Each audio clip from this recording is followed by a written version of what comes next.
નમસ્કાર દર્શક મિત્રો, ગુજરાતી લોકવાર્તા યુટ્યુબ ચેનલમાં તમારું હાર્દિક સ્વાગત છે।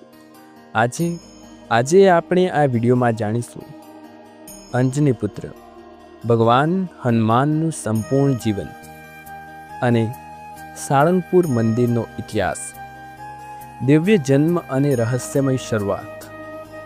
પ્રાચીન સમયમાં જ્યારે ધરતી પર અધર્મ વધતો હતો ત્યારે દેવતાઓએ એક મહાન યોજના બનાવી, એક એવી શક્તિ ઉત્પન્ન કરવાની જે ભક્તિ, બળ અને બુદ્ધિનું સંપૂર્ણ સ્વરૂપ બન્યું। અને આ રીતે જન્મ થયો પવનપુત્ર હનુમાનનો। અંજના માતા એક અપ્સરા હતી જેમને શ્રાપ મળ્યો હતો કે તેઓ પૃથ્વી પર વાનર રૂપે જન્મ લેશે, પરંતુ ભગવાન શિવની કૃપાથી તેમને આશીર્વાદ મળ્યો, તારો પુત્ર દુનિયામાં સૌથી શક્તિશાળી અને વિદ્વાન બનશે। તે જ સમયે પવનદેવે પોતાના તેજનો અંશ આપ્યો અને એક તેજસ્વી બાળકનો જન્મ થયો। આ બાળક કોઈ સામાન્ય ન હતું, આ હતા હનુમાન। બાળપણમાં હનુમાનજી ખૂબ જ શરારતી હતા।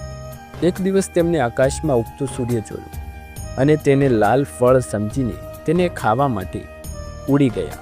દેવતાઓ ચોંકી ગયા ત્યારે ઇન્દ્રદેવે વ્રજ ફેંક્યું, હનુમાન જમીન પર પડી ગયા। પવનદેવે ગુસ્સે થઈ ગયા, સમગ્ર બ્રહ્માંડમાં શ્વાસ બંધ થઈ ગયો। ત્યારે બધા દેવોએ મળીને હનુમાનને અનેક શક્તિઓ આપી, અદ્ભુત બળ, અમરત્વ, કોઈપણ રૂપ ધારણ કરવાની શક્તિ અને અદમ્ય જ્ઞાન। હનુમાનજી બાળપણમાં ખૂબ તોફાની હતા। તેઓ ઋષિઓને પણ પરેશાન કરતા। એક દિવસ ઋષિઓએ તેમને શ્રાપ આપ્યો, તમે તમારી શક્તિઓ ભૂલી જશો જ્યાં સુધી કોઈ તમને યાદ નહીં કરાય। આ શ્રાપ પાછળ એક રહસ્ય હતું, જ્યારે જરૂર પડશે ત્યારે જ તેમની શક્તિ પ્રગટ થશે। જંગલમાં એક દિવસ હનુમાનજીની મુલાકાત થઈ ભગવાન શ્રી રામ અને લક્ષ્મણ સાથે। જ્યારે હનુમાનજી બ્રાહ્મણ રૂપમાં તેમની સામે આવ્યા ત્યારે જ તેમને સમજાયું, આ કોઈ સામાન્ય મનુષ્ય નથી, આ છે સ્વયં ભગવાનનો અવતાર। તે ક્ષણથી હનુમાનજીનું જીવન બદલાઈ ગયું। તેઓ બન્યા ભગવાન રામના સર્વશ્રેષ્ઠ ભક્ત। સીતાજીને શોધવાનો પ્રારંભ। જ્યારે સીતા માતાનું અપહરણ થયું ત્યારે આખી વાનર સેના શોધમાં લાગી ગઈ, પરંતુ કોઈ સફળ ન થયું। ત્યારે જામવંતે હનુમાનજીને તેમની શક્તિ યાદ અપાવી, તમે કોણ છો એ ભૂલ્યા છો? અને એક ક્ષણે હનુમાનજીનો આત્મવિશ્વાસ જાગ્યો। હનુમાનજી પર્વત પર ચડ્યા અને એક જ જમ્પમાં સમુદ્રને પાર કર્યો। માર્ગમાં આવ્યા સુરસા, પરીક્ષા લેવા, સિંહિકા, પડછાયો પકડનારી, અને લંકિની, લંકાની રક્ષા કરનારી, પરંતુ હનુમાને બધાને હરાવ્યા। લંકામાં પ્રવેશ અને સીતાજી સાથે મુલાકાત। લંકામાં પ્રવેશ કર્યા પછી હનુમાનજી અશોક વાટિકા શોધી જ્યાં સીતાજી દુઃખી બેઠા હતા। હનુમાનજીએ નાનો રૂપ ધારણ કર્યો અને ભગવાન રામની મુદ્રિકા આપી, પ્રભુ તમને લેવા આવશે। સીતાજીની આંખોમાં આશા આવી ગઈ। અને લંકા દહન। રાવણે હનુમાનને પકડાવ્યો અને તેમની પૂંછમાં આગ લગાવી, પણ હનુમાનજી આખી લંકાને બાળી નાખી। લંકા ધૂ ધૂ કરી બળી। આ હતી ભક્તિની શક્તિ। યુદ્ધ અને સંજીવની બુટી। યુદ્ધ દરમિયાન લક્ષ્મણ બેહોશ થઈ ગયા હતા। વૈદ કહ્યું, સંજીવની બુટી લાવો। ભગવાન હનુમાન હિમાલય ગયા પણ બુટી ઓળખી ન શક્યા। તેમને આખો પર્વત ઉખાડી લાવ્યા। આ દ્રશ્ય આજે પણ એક ભક્તિનું પ્રતીક બની જાય છે।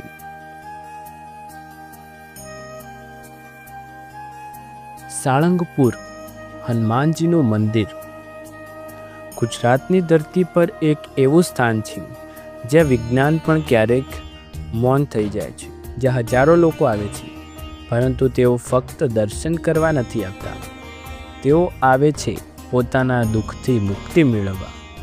આ છે સાળંગપુર હનુમાનજીનું મંદિર, જેને લોકો કહે છે કષ્ટભંજન દેવ। કહેવામાં આવે છે કે અહીં આવનાર વ્યક્તિ ખાલી હાથે પાછો નથી ફરતો। કોઈ અહીં આશા લઈને આવે છે, કોઈ ડર લઈને, અને કોઈ તો પોતાના જીવનનો અંતિમ સહારો લઈને આવે છે।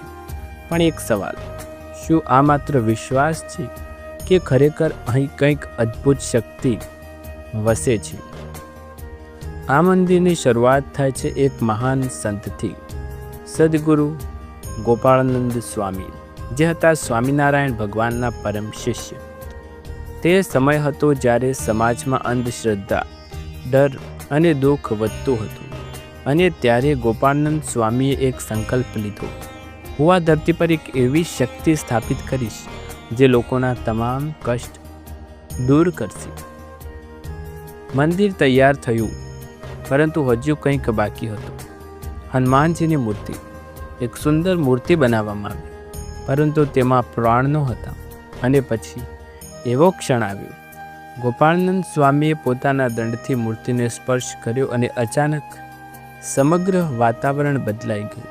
કહેવામાં આવે છે કે એ દિવસથી આ મૂર્તિ માત્ર પથ્થર નથી થઈ રહી.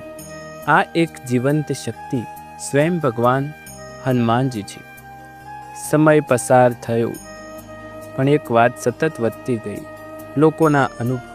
કોઈ કહે મારા ડર દૂર થઈ ગયા, કોઈ કહે મારી બીમારી ઠીક થઈ ગઈ, અને ધીમે ધીમે લોકો કહેવા લાગ્યા, કષ્ટભંજન દેવ. ખાસ કરીને શનિવારે અહીં કંઈક અલગ જ દ્રશ્ય જોવા મળે છે. હજારો લોકો, પ્રાર્થના, ઉપચાર. કેટલાક લોકો અજીબ વર્તન કરે અને પછી ધીમે ધીમે શાંત થઈ જાય. શું આ માનસિક અસર હશે કે ખરેખર કોઈ અદ્રશ્ય શક્તિ કામ કરે છે? આજના સમયમાં આ મંદિર વિશ્વભરમાં પ્રસિદ્ધ છે. સાળંગપુર હનુમાનજીનું મંદિર માત્ર એક સ્થાન નથી. આ છે વિશ્વાસ, આ છે શક્તિ, અને આ છે ભક્તિ. જો તમે ક્યારેક જીવનમાં તૂટેલા હોય તો એકવાર અહીં જરૂર જજો. કદાચ તમારું જીવન પણ બદલાઈ જશે. આ મંદિરની શક્તિ વિજ્ઞાનને પણ હચમચાવી દે તેવી છે. હવે વાત કરીએ આ મંદિરના હૃદય વિશે, એટલે કે હનુમાનજીની મૂર્તિ વિશે. એક શિલ્પકાર દ્વારા આ મૂર્તિ બનાવવામાં આવી, પરંતુ તે માત્ર પથ્થર જ ન હતી. મૂર્તિ પોતે ચમત્કાર બની. ગોપાળાનંદ સ્વામીએ પ્રાણ પ્રતિષ્ઠા કરી અને ત્યારથી આ મૂર્તિ વિશેષ શક્તિનું કેન્દ્ર બની ગઈ. કહેવામાં આવે છે કે ગોપાળાનંદ સ્વામીએ પોતાના દંડથી મૂર્તિને સ્પર્શ કર્યો અને પછી મંદિરમાં એક અનોખી ઉર્જા પ્રસરી ગઈ હતી. આ ઘટના આધ્યાત્મિક પ્રતીક છે જે પ્રાણ પ્રતિષ્ઠાની પ્રક્રિયાને દર્શાવી છે. સમય સાથે લોકો અહીં આવવા લાગ્યા અને તેમના અનુભવોએ એક નામ આપ્યું: કષ્ટભંજન દેવ. અહીં બધા રોગ તરત જ સાજા થઈ જાય છે. ઘણા લોકો આધ્યાત્મિક શાંતિ અને માનસિક શક્તિ અનુભવે છે, પરંતુ દરેક અનુભવ વ્યક્તિગત છે. શનિવારે અહીં વિશેષ ભીડ હોય છે. આમાં માનસિક, ભાવાત્મક અને ધાર્મિક પરિબળો પણ હોઈ શકે છે. સત્ય અને માન્યતાઓ બંને સાથે ચાલે છે, પરંતુ એક વાત નિશ્ચિત છે: વિશ્વાસમાં શક્તિ છે. સાળંગપુર મંદિર માત્ર એક સ્થળ નથી, આ આશા, ભક્તિ અને શક્તિ છે. દર્શક મિત્રો, તમને વિડીયો પસંદ આવે તો વિડીયોને લાઇક, શેર, કમેન્ટ કરો. ચેનલ પર નવા હોય તો ચેનલને સબસ્ક્રાઈબ કરો. આવી જ અવનવી રોમાંચક વિડીયો જોવા માટે ચેનલ સાથે જોડાયેલા રહો. ફરી એકવાર નવા વિડીયોમાં મળીશું. ત્યાર સુધી તમારા બધાનો આભાર.